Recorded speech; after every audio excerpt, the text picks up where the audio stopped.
মধ্যে এক জায়গায় মনটাকে নিয়ে মাথায় যা ঘুরছে, ক্লাস, দিদিমণি, বাড়িতে ঝামেলা, এইসবগুলোকে ছেড়ে মনটাকে এক জায়গায় এনে একদম অন্য কিছু ভুলে যেতে হবে। চোখ বন্ধ কর,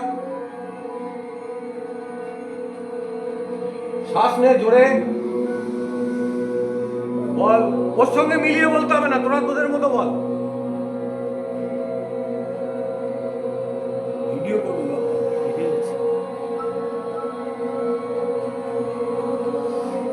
শ্বাস নে।